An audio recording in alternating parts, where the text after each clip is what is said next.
Guys போன வீடியோல நம்ம பார்த்திருந்தோம் Tristan stuffs and Sanju Samson trade நடக்க போகுதுன்னு டைம்ஸ் ஆஃப் இந்தியாவில் போட்டிருந்தாங்க. அண்ட் அப்பவே ஒரு டிஸ்க்ளைமரோட தான் நான் பேசியிருப்பேன், இவங்க சொல்றதெல்லாம் நடந்ததே கிடையாது, டைம்ஸ் ஆஃப் இந்தியாவோட ட்ராக் ரெக்கார்ட் நல்லா இல்லைன்னு. அண்ட் அதுக்கேற்ற மாதிரியே கிரிக் பஸ்ல இதை பத்தி இன்ஃபர்மேஷன் போட்டிருக்காங்க கைஸ், இதெல்லாம் நடக்காதுன்ற மாதிரி சொல்லியிருக்காங்க. ஸோ அது என்னன்னு இந்த வீடியோவில் டீட்டெயிலாக பார்க்கலாம். அண்ட் இது கூடவே இன்னும் சில அப்டேட்ஸ்லாம் கிடைச்சிருக்கு, ஸோ அதை பற்றியும் பார்த்துலாம் கைஸ். ஸோ வீடியோ ஃபுல்லாக பார்த்து லைக் பண்ணுங்க, என் சேனலுக்கு ஃபர்ஸ்ட் டைம்னா மறக்காம சப்ஸ்கிரைப் பண்ணுங்க. இப்போ ஐஸ் வீடியோக்குள்ள போகலாம். ரைட், நம்ம மெயின் நியூஸ் போகிறதுக்கு முன்னாடி நம்ம உமன்ஸ் டீம் வந்து வேர்ல்ட் கப் வின் பண்ணியிருக்காங்க கைஸ். 50 ஓவர் வேர்ல்ட் கப்பில் செமையான பெர்ஃபார்மன்ஸ் கொடுத்து வின் பண்ணியிருக்காங்க. எப்பயுமே ஹார்ட் பிரேக்ஸ் தான் நம்ம இந்தியன் உமன்ஸ் டீமுக்கு அமைஞ்சிருக்கு கைஸ். ஜெயிக்க வேண்டிய மேட்சை சம்பவம் நம்ம லூஸ் பண்ணிடுவோம். எனக்கு நம்மளோட செகண்ட் ஃபைனல்ஸோட ஞாபகம் இருக்கு கைஸ். 2017 நடந்துச்சுன்னு நினைக்கிறேன், இங்கிலாந்து அகேன்ஸ்டா சேசிங் தான் பண்ணிட்டு இருப்போம். ஒரு 40 ரன் தேவை கைஸ், 7-8 விக்கெட்டோ கையில் இருக்கும். ஈஸியாக வின் பண்ண வேண்டிய மேட்சை கோட்டை விடுவாங்க. இங்கிலாந்து போல ஸ்டப்சோல் நினைக்கிறேன், அவங்க 6 விக்கெட் எடுத்திருப்பாங்க. சிங்கிள் ஹேண்டடா இங்கிலாந்துக்கு கப்பை வின் பண்ணி தருவாங்க. எனக்கு அந்த டைமில் உமன்ஸ் மேட்ச் பார்க்க ஆரம்பிக்கும் போது அதுதான் எனக்கு நடந்த பெரிய ஹார்ட் பிரேக்கு. அண்ட் உமன்ஸில் ஆஸ்திரேலியா தான் பெரிய டீமாக இருந்துச்சுல. ஸோ ஆஸ்திரேலியாவுக்கு எதிராகவும் நம்ம நல்லா பண்ணியிருக்கோம் ரீசெண்ட் இயர்ஸில். பட் ஸ்டில் அந்த கடைசி ஹேர்டுன்னு சொல்லுவாங்கல்ல, அங்கே நம்ம மிஸ் பண்ணிடுவோம். பட் இந்த டைம் ஆஸ்திரேலியா அகைன்ஸ்ட் அந்த ஹேர்டில் ஜெமிமாவோட ஃபென்டாஸ்டிக் நாக்கால நம்மளோட தாண்ட முடிஞ்சுது. அண்ட் அதுக்கப்புறம் ஃபைனல் சவுத் ஆஃப்ரிக்கா அகைன்ஸ்ட் தான். நம்ம சவுத் ஆஃப்ரிக்கா தான் T20 வேர்ல்ட் கப்பில் பார்த்துருந்தோம். மென்ஸ் வேர்ல்ட் கப்பில் அவங்களும் நம்மளும் மோதும் போது கடைசியாக போய் நம்ம வின் பண்ணோம். ஸோ சவுத் ஆஃப்ரிக்காவும் வரும்போது ஓகேடா சவுத் ஆஃப்ரிக்கா தானே வின் பண்ணிடலான்ற நம்பிக்கை இருந்துச்சு கைஸ். அண்ட் இந்த ஃபைனல்ஸில் வின் பண்ணுறதுக்கான 2 மெயின் ரீசன்ஸ் தீப்தி சர்மாவோட ஆல்ரவுண்ட் பெர்ஃபார்மன்ஸ் அண்ட் ஷெஃபாலி வர்மாவோட ஆல்ரவுண்ட் பெர்ஃபார்மன்ஸ்லேயும் சொல்லலாம். ஷெஃபாலி வர்மா பிரித்திகா ராவலுக்கு பதிலாக ஒரு இன்ஜுரி ரீப்ளேஸ்மெண்ட்டாக வந்தாங்க. ஸோ அவங்களோட லக்கை யோசிச்சு பாருங்க கைஸ். டீம்லேயே முதல்ல ஷெஃபாலி வர்மா கிடையாது, பட் கடைசியாக இவங்க இன்ஜோர்டானால வந்து ஓப்பனிங்கில் ஒரு 80 ரன் அடிச்சு பவுலிங்கில் ஒரு 2 விக்கெட் எடுக்கிறதெல்லாம் வேற லெவல். இது வந்து ஸ்டஃப் ஆஃப் ட்ரீம்ஸ்னே சொல்லலாம். And Deepti Sharma as usual அவங்க யாருன்றதை ப்ரூவ் பண்ணிட்டாங்க. எனக்கு ஹானஸ்டாக சொல்லணும்னா அவங்களோட பேட்டிங் மேலே பெரிய நம்பிக்கையே கிடையாது கைஸ். அவங்க ரன்னிங் பிட்வீன் த விக்கெட்ஸும் சரி, ஸ்ட்ரைக் ரொட்டேஷனும் சரி ரொம்ப சுமாராக இருக்கும். ப்ளஸ் பவர் கேமும் கிடையாது, ஸ்வீப் தான் முக்கால்வாசி ட்ரை பண்ணுவாங்க. ஸோ எப்பயுமே அவங்க இருந்தாங்கன்னா கண்டிப்பாக 4 வராதுன்ற கான்ஃபிடன்ஸ் இருக்கும். லைக் அந்த அளவுக்கு தான் ஆடிட்டு இருக்காங்க. பட் இந்த இயர் பார்த்தீங்கன்னா நல்ல ஸ்ட்ரைக் ரேட் இம்ப்ரூவ் பண்ணியிருக்காங்க. லைக் ஒரு 70-80 ஆடினது இப்போ ஒரு 100க்கு எடுத்துகிட்டு போயிருக்காங்கன்னா அதுவே ஒரு பெரிய improvement. And to add on to it அவங்களோட பவுலிங் வேற. ஸோ பவுலிங்கில் ஆஸ் யூஷுவல் எப்படி பண்ணிட்டு இருக்காங்களோ அதே பெர்ஃபார்மன்ஸ் தான் கொடுத்துட்டு இருக்காங்க. Premier of spin all rounder. And இந்த டோர்னமெண்ட்லையும் பேட்டிங்லையும் சரி பவுலிங்லையும் சரி நல்லா பண்ணனால அவங்க தான் மேன் ஆஃப் த டோர்னமெண்ட் அவார்டும் வாங்கியிருக்காங்க. And man of the match அவார்டா ஷெஃபாலி வர்மா வாங்கியிருக்காங்க.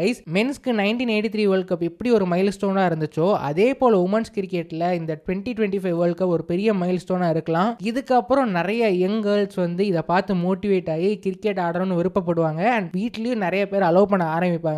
ஓகே உமன்ஸ் கிரிக்கெட்டில் ஒரு பெரிய ஃபியூச்சர் இருக்குன்னு. ஆல்ரெடி இந்த ஃபியூச்சர் இருந்துச்சு, பட் இப்போ வேர்ல்ட் கப் வெற்றினால இன்னும் நிறைய பேர் அதை பார்க்க ஆரம்பிச்சிட்டாங்க. ப்ளஸ் WPL ஒரு சைடு இருக்கும்போது ஃபினான்ஷியலாகவும் ஒரு செக்யூரிட்டி இருக்கு. அண்ட் இந்த வேர்ல்ட் கப் கரண்ட் டீம்ல இருக்க பிளேயர்ஸோட பேக்ரவுண்டும் சரி அவங்களோட பேரண்டோட வீடியோஸ்ல நிறைய சோஷியல் மீடியா ட்ரெண்ட் ஆகிட்டு இருக்கு. அண்ட் அதெல்லாம் பார்க்கும்போது எவ்வளோ கஷ்டப்பட்டு இந்த மாதிரி ஒரு பொசிஷன்ல எடுத்து வந்திருக்காங்கன்ற மாதிரி ஒரு சந்தோஷமா இருக்கு கைஸ். ஸோ நீங்க இந்த மேட்ச் பார்த்தீங்களா? இதை பத்தி உங்களோட தாட்ஸ் என்னன்றதை மறக்காம கீழே மென்ஷன் பண்ணுங்க. ரைட், இப்போ நம்ம ட்ரேட் நியூஸுக்கு வரலாம். நம்ம லாஸ்ட் வீடியோல சொல்லியிருந்தோம் கைஸ், ஸ்டப்ஸு சஞ்சு சாம்சனும் ட்ரேட் நடக்க போறதா பேசிட்டு இருக்காங்க டைம்ஸ் ஆஃப் இந்தியாவில். அண்ட் இந்த ட்ரேட்லாம் நடந்துச்சுன்னா டெல்லி மாதிரி ஒரு கேனையான டீமை பார்த்ததே இல்லைன்ற மாதிரி நம்ம சொல்லியிருப்போம். பட் இப்போ கிரிக் பஸ்ல வந்திருக்க நியூஸை பார்க்கும்போது டெல்லி நம்ம நினைச்ச அளவுக்கு கேனை இல்லைன்ற மாதிரி தான் தெரியுது. கிரிக் பஸ்ல இந்த ட்ரேடும் சரி வாஷிங்டன் சுந்தர் ட்ரேடையும் சரி ரெண்டுத்தையுமே நிராகரிச்சிருக்காங்க, நடக்காதுன்னு. CSK நம்ம வாஷிங்டன் சுந்தர ட்ரேடு கேட்டது உண்மைதான் போல, பட் ஆஷிஷ் நகராஜி அதெல்லாம் முடியாதுன்னு ரிஜெக்ட் பண்ணிட்டாரு போல. இதை போன வருஷமே பண்ணியிருக்கலாமேப்பா. 9 கோடி போட்டு ரிட்டையர் ஆக போற பிளேயரை எடுக்கிறதுக்கு ஒரு 26 வயசு player, Tamil Nadu player, premium of spinning ஆல்ரவுண்டரா இருக்கிற பிளேயரை எடுத்திருக்கலாமே. போதா குறைக்கு RPSல வர ஃபிளெமிங் அண்ட் தோனி கீழே ஆடி இருக்காரு. எனிவேஸ் நம்ம இதோட நிறுத்திக்கலாம். இதை பத்தி நம்ம ஆல்ரெடி பேசியாச்சு. அடுத்ததான் இந்த ஸ்டப்ஸ் அண்ட் சஞ்சு சாம்சன் கதைக்கு வருவாங்க. டெல்லி கேபிட்டல்ஸ் சஞ்சு சாம்சன் வர்றதுக்கு ரெடியா இருக்காங்களாம். எங்களுக்கு ஓகேன்ற மாதிரி அவங்க சைட்லேருந்து சொல்லியிருக்காங்களாம். பட் RR அதுக்கேற்ற மாதிரியே ஒரு நல்ல பிளேயரை கேட்குறாங்க போல. அங்கதான் டெல்லி கேபிட்டல்ஸ் வந்து எங்களாலலாம் தர முடியாதுப்பா, எங்க கிட்ட இருக்கிற நல்ல பிளேயரை நாங்கள் தர மாட்டோம், பட் சஞ்சு எங்க டீமுக்கு வரதா இருக்கா, நாங்க ரெடியா இருக்கோம் அதுக்குன்ற மாதிரி சொல்லியிருக்காங்க போல. அதனால இந்த டாக்ஸ்லாம் அப்படியே ஸ்டால் ஆகியிருக்கு போல. லைக் RRல சஞ்சு கொடுக்க முடியும், பட் திரும்ப ஒரு பிளேயர் ஒரு நல்ல பிளேயரும் வரலன்னா RRக்கு என்ன பெனிஃபிட்? அதனால RR எதுவுமே பண்ண முடியலன்னா சஞ்சு இங்கேயே இருப்பான்ற மாதிரி சொல்லிடுவாங்க. ஸோ அதுதான் நடக்க வாய்ப்புகள் இருக்க மாதிரி இருக்கு கைஸ். அண்ட் இது கூடவே அந்த KL ராகுல் ட்ரேடையும் டச் அப் பண்ணியிருக்காங்க. எப்படி பார்த்தாலும் KL ராகுலோட ட்ரேட் நடக்காது KKR இருக்குன்ற மாதிரி இதில் சொல்றாங்க கைஸ். ஈவன் இந்த case of Sanju Samson and Stubbs நடந்தா கூட KL ராகுல் டு KKR நடக்க வாய்ப்புகள் இல்லை. பட் இருந்தாலும் KKRோட ஆங்கிள் பார்க்கும்போது captain, wicket keeper, batsman angle பார்த்தீங்கன்னா KL ராகுலும் சரி சஞ்சு சாம்சனும் சரி 2 பேரும் ஃபிட் ஆவாங்க அவங்களோட பிளான்ஸ்ல. ஸோ இதுதான் இப்போதைக்கு அந்த ட்ரேட் பத்தின அந்த இன்ஃபர்மேஷன் கைஸ். அண்ட் இது போக இன்னும் 2-3 விஷயங்கள்லாம் நான் ட்ரேட் நியூஸ்னு பார்த்தேன். பட் அதை படிக்கும் போதும் சரி பார்க்கும் போதும் சரி